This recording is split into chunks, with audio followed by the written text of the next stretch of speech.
overnight on the south today. Dunedin cyclists can now take to the water as a local cruise service offers rides across the harbour.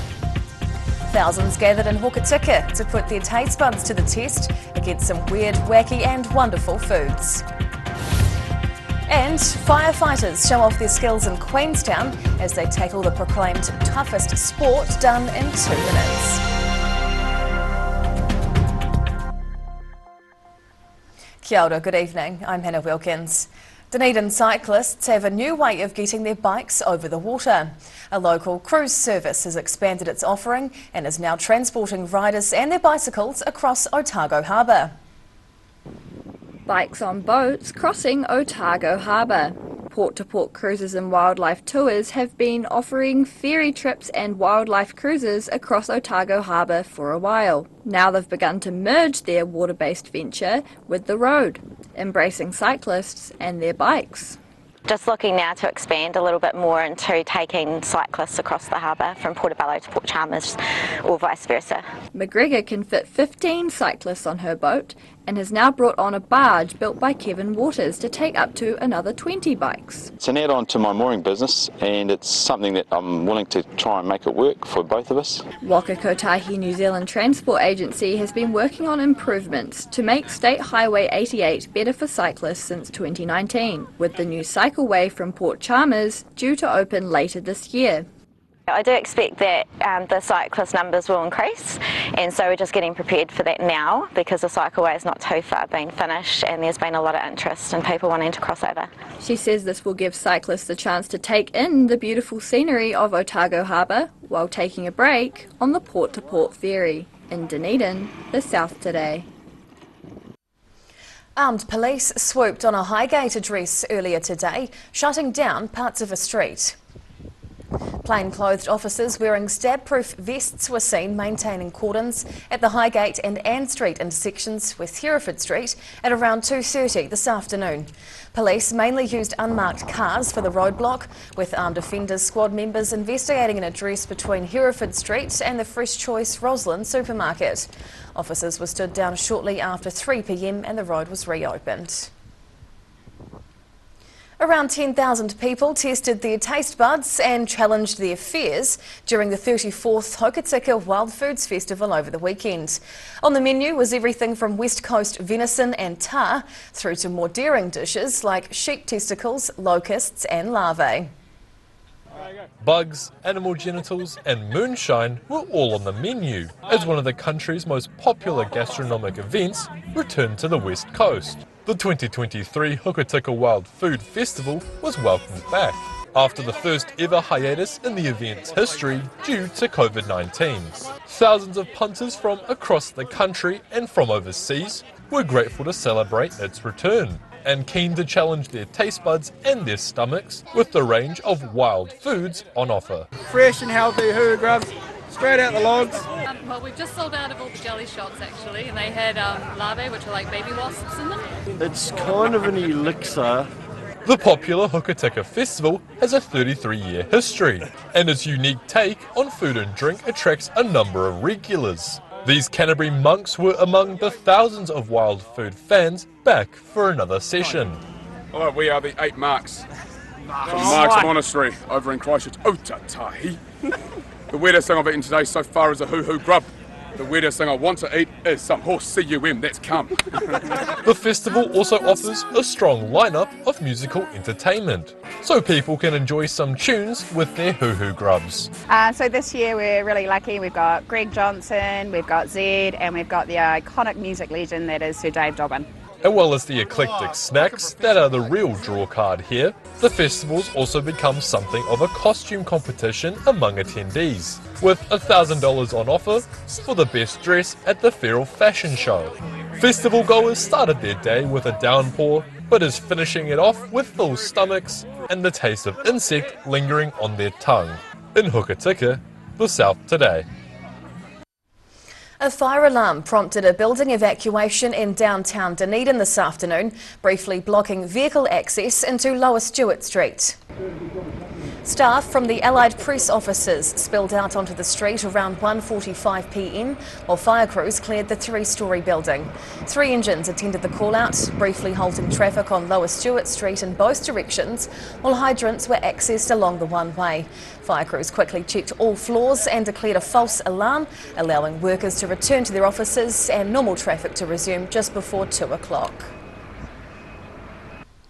Hundreds of families took their soft toys for a day out in Invercargill over the weekend, enjoying an afternoon of entertainment with teddy bears.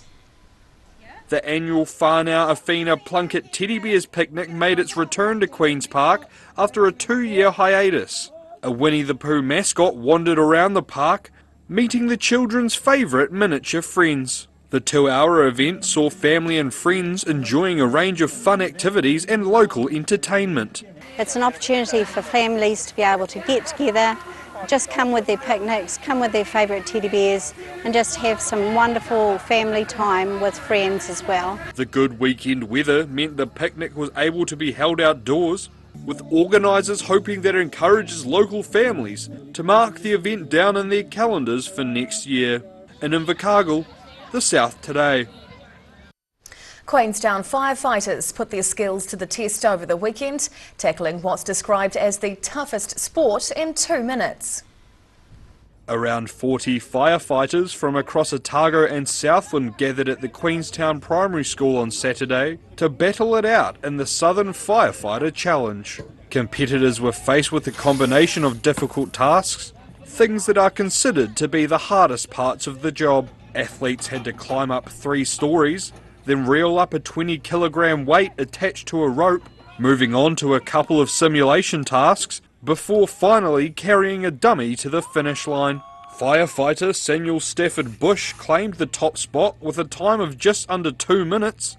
The provincial challenge was the first stage ahead of the South Island champs this month, with hopes some of the Southerners will move on to the Nationals later in the year. In Queenstown, the South Today. Whaiakene, still to come on the South Today. Well, it all came down to one game at the Second Division finals to settle the cricket club rivalry. And the last of the Crankworks Summer Mountain Bike Series comes to a close in Queenstown.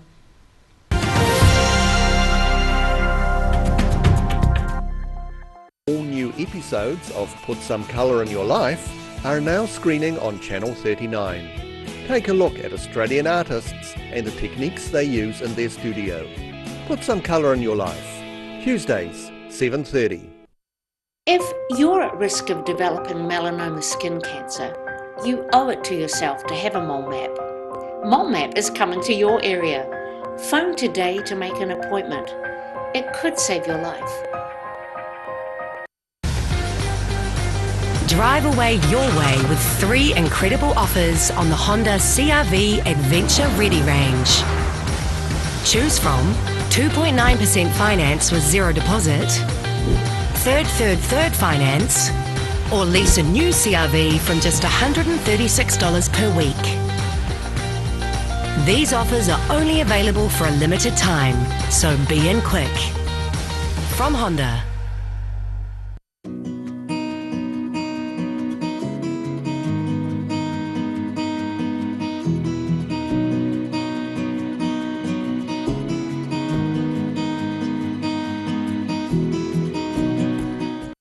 Dunedin, delivering quality, stylish garage doors in Dunedin for over 17 years.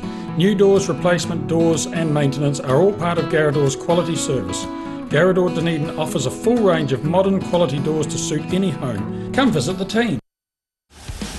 Aero, used by Australia's top bowlers with their unique Z-scoop grip that redefines the game. Machined with robotics for unparalleled accuracy, Aero, same line, every time.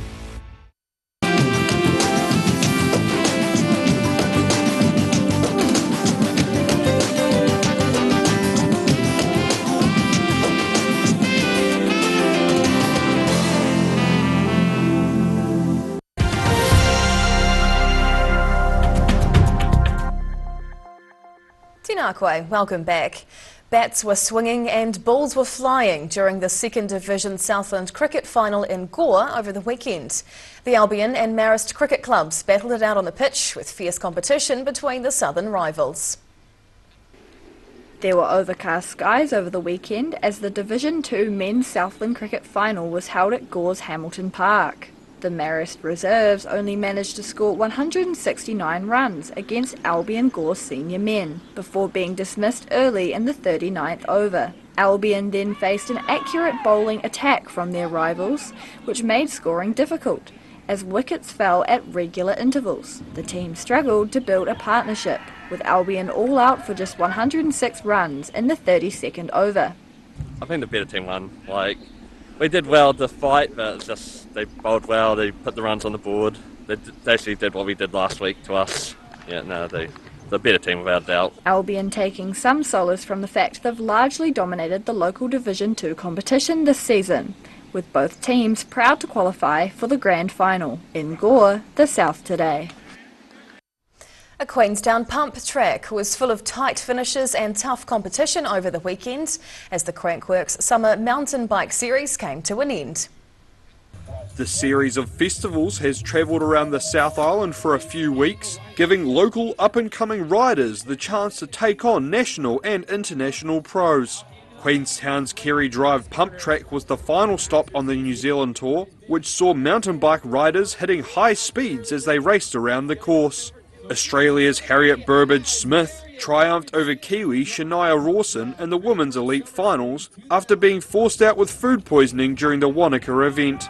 Meanwhile, Tohotu Iriki Penny narrowly took top spot in the men's elite category, beating top qualifier Dan Butterworth by a fraction of a second. And with the NZ season now coming to a close, most of the international competitors are now preparing for the Australian Crankworks Festival in May. In Queenstown, the South today.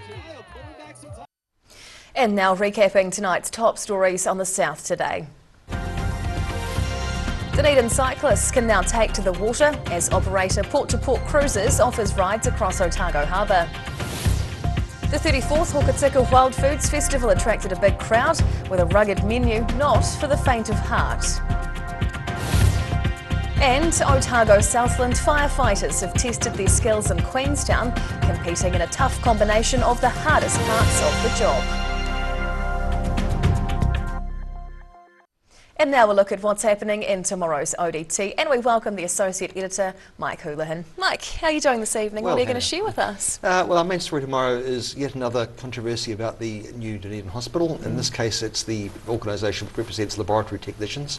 They're concerned that the amount of space set aside for pathology, that's blood tests and so on and so forth, will be inadequate in the new hospital. They very much want to have more space to do their work, which is very important for proper healthcare.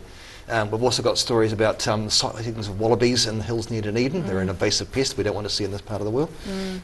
We have a story marking Endometriosis Month, a woman who's had a bit of a horror story trying to get treatment for that horrible condition. Yeah, it can be nasty. Our cooking section tomorrow, Fresh, has got a whole range of interesting recipes, several of which I'm keen to have a crack at. Yeah, absolutely. That sounds good. And in sport, we've interviewed Aaron Smith about the Highlanders' current state of play, which isn't that good at 0-3. And also we've got news of a new signing for the Otago Nuggets basketball team. Oh, intriguing. All right, we look forward to reading tomorrow. Thank you, Mike. Thank you. And time now for a look at tomorrow's weather. The South Today weather, proudly brought to you by MoleMap, the skin cancer detection specialists. Looking at the situation, expect milder northerly airflow to increase on Thursday ahead of Friday's fronts, which will bring showers and westerly airflow, taking us right through the weekend across the south. Heading to the top of the South Island, we'll find with light winds and a stunning 22 degrees in both Nelson and Greymouth tomorrow, while down in Christchurch there'll be nor'easterlies with a high of 21. Travelling to South Canterbury and North Otago, more of the same as we come through here with blue skies and light nor'easterlies and highs of 21 in both Ashburton and Timaru, while Oamaru can expect cloud with a breezy 20 degrees. Travelling westwards to the Central Lakes, a gorgeous warm day ahead tomorrow with clear skies and light northerlies, up to 24 in Queenstown and 25 degrees in both Wanaka and Alexandra. Heading further south, it's looking good through here tomorrow too, with some light northerlies to take the edge off a fine day with 22 in Balclutha, 21 for Gore and a cloudy 19 with nor'easterlies in the Catlins. And down to the deep south. Cloudy tonight with westerlies dropping to 9 overnight in Invercargill. Then expect a cloudy but dry one tomorrow with westerlies and a cool high of 15. It's warmer on Thursday though, with 20 degrees after a cloudy start and a rainy end to the day. And finally, heading to Dunedin. Cloudy tonight with a 10-degree low. Tomorrow will be cloudy again with a sunny afternoon and changing winds, up to 19 is the high. Then Thursday brings some fine weather again with high clouds, fresh winds and 21 degrees before some late rain sets in for the evening from the west. And that's the news this Tuesday. For the latest news and videos from the southern region, head online to odt.co.nz. You can follow Channel 39 on YouTube to catch our news bulletins on demand. And you can also now follow us on Facebook. Just search for the South Today NZ to see our favourite stories from around the regions. We'll see you again tomorrow. Ka kite pōpō.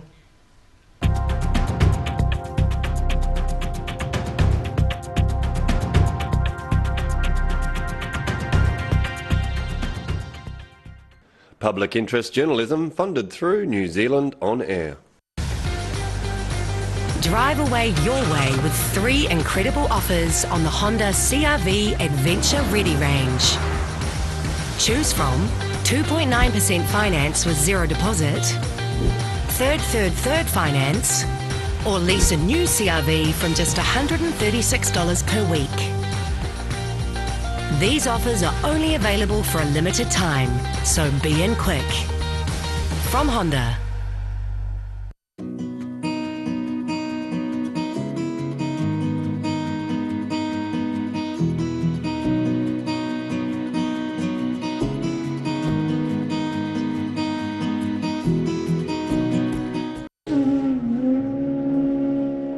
Every day the team at Gillian supports grieving families at their time of need. From answering your questions to organising a farewell that reflects the wishes of your loved one, we can help.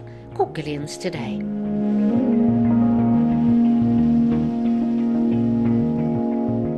Living Well Disability Resource Centre, a not-for-profit charitable organisation and your one-stop shop for information and resources to help you retain independence. We offer a wide range of assistive products from jar openers to mobility scooters and provide assessments for Total Mobility, the half-price taxi scheme. Come and see the friendly team. You'll find us on the corner of George and Bath Streets, ground floor of Burns House. If you're at risk of developing melanoma skin cancer, you owe it to yourself to have a mole map. Mole Map is coming to your area. Phone today to make an appointment. It could save your life.